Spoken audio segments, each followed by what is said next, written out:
Now at 5:30, a Bay Area planning agency is worried about too much of a good thing.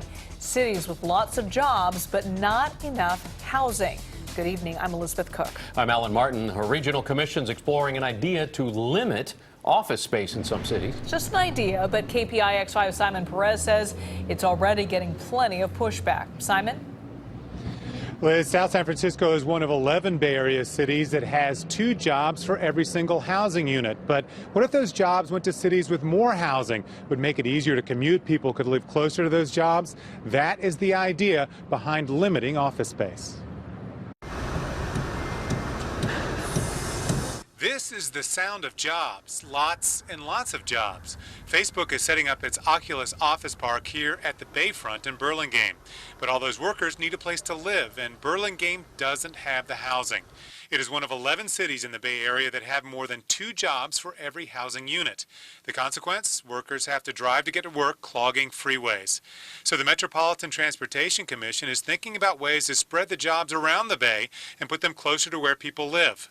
One idea: limit the amount of office space in these 11 cities that have lots of jobs. Feels like a little bit of NIMBYism, sort of. I have my job, and now we're going to restrict building of office, and you can't have your job. We want you to go somewhere else. Indeed, the CEO of this zero-emission bus company says he chose Burlingame for a specific reason. We did a very formal site selection process, and there are very few locations like Rollins Road in Burlingame where you can start a company that is a company that has to develop, test, validate a physical product. Popple says the peninsula is rich in engineering expertise that he couldn't tap if he weren't able to set up shop here. MTC spokesperson John Goodwin says, hold on a second, this is simply a concept. And besides, the MTC couldn't enforce an office space cap anyway. If it's not enforceable, why even come up with the idea and put it on paper? That this is something for our planners to analyze as we move on to the next stage of development of the next regional plan. So I could tell the mayor of Burlingame or Milpitas or anyplace else, nothing to worry about. There will never be a cap?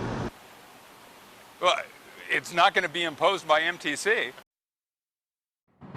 Now, Goodwin says to look at it like this. What if we tried it? What would happen? That's the concept from the MTC. But the Burlingame mayor wants none of that. She says the best way to improve the problem is to improve the existing transit we have now.